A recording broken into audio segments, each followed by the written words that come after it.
السلام عليكم ورحمة الله وبركاته. بتدقاقمي የሚወሳና የሚጠየቅ ጥያቄ ነው እና እንግዲህ በተክፊር ዙሪያ ላይ ብዙ ጊዜ ተናግረን ነበር።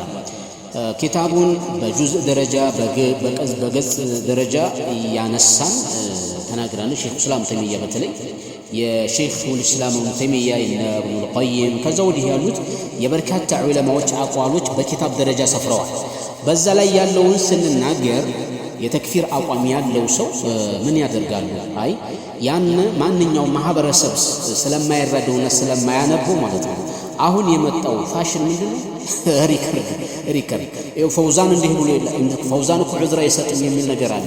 እስኪ አረበኛውን ወደ አማርኛ አረበኛውን ቃል ወደ አማርኛ እየገለበጥን እስቲ እንስማው። ፈውዛን ምን ይላሉ? እሺ ብዙ ቀውል እንዳላቸው አውቃለሁ ወይንም ደግሞ እናውቃለን ሁላችንም እውነቱን ነጭ ለማውራት ከሆነ ማለት ነው። የኔ መዝሐብ ይሄ ይሁን በዚህ ቀጥሉልኝ ይሄ አይሰራም። ሐቂቀተን ማለት ቀውላቸው ከተምታታ ደግሞ ቀውላቸውን ወደ ደሊል እንመልሰዋለን። ሼክ ፈውዛን ቢሆን ይመለሳሉ ወይንም አንቀበላቸውም። ግን እስቲ ሼክ ፈውዛን ያሉትን መጀመሪያ ይሄን ምን አድርጋችሁ ፈስራችሁት? እስቲ የሼክ ሷሊህ አልፈውዛን ብዙ ጊዜ ሼክ ሷሊህ አልፈውዛን ላይ ነው የሚያጠናቁት። ያ ማለት ምንድነው? እነሱ እንደሚሉት ዑዝር ቢልጀህል እንደማይሰጡ የተለቀቁ ካሴቶች ስላሉ ከተለያዩ ጥያቄዎችና ወከዳሊከ ተፍሪጥ አድርገው እንደዚሁም ደግሞ ተውሂድ ሀገር ላይ ያሉትን የመሰለ ተፍሲር በራሳቸው ይሄ ዑዝር አይሰጠውም ብለው የሰጡትን ወይንም ከሙርጂዓዎች የመጣውን ጥያቄ በተመለከተ ዑዝር በማይሰጥበት መልኩ የጠቀሱበት ነገር ነበር። እስቲ ስለዚህ የሼክ ሷሊህ አልፈውዛን ቃላችሁ ሼክ ሷሊህ አልፈውዛን እንስማው።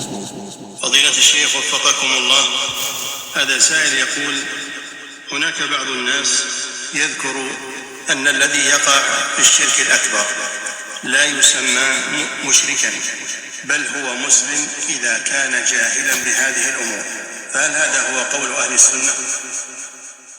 لا، هذا الشرك، لكن يعذر بجهله ولا يقال هذا ما هو شرك، هذا شرك لكن يعذر بسبب جهله. نعم. طيب كذي طياقوا مدنو يالله بعض الناس أن الذي يقع في الشرك الأكبر كتلقوا شرك لا يودقوا سوتش وينم يودق إلا سب لا يسمى مشرك تبلو أي ترى بل هو مسلم. هي مسلم نو إذا كان جاهلا بهذه الأمور إنه النقراتوش ميسراتو نذرج على وقتك هنا على واقعك هنا. فهل هذا قول أهل السنة؟ يا أهل السنة والجماعة ملكاكت وينم قول نققر نون ملس من الشيخ لا هذا شرك. شرك من يبالوا شرك بتملكه عندس قلة يمسروا شرك غير الله مكرر شرك لكن يعذر بجهله. يعني أسمروا قل عذر بالجهل يستوى بجهله بالمواقع يسويه عذر يستوى ولا يقال هذا ما هو بشرك نجر قل سراو بتملكته شرك عيبال هذا شرك لكن يعذر بسبب شرك جهله بجهل ومكنات عذر يستوى شلال يشيخ صالح الفوزان كذي يزل ليالي يتناقر له بهون ساعات يلا لمثال الشيخ صالح الفوزان عندما الرجال عند قرآن عند حدث هاك قربناቸው መሆን የለበትም። ደሊላቸው ወይንም ቀውላቸው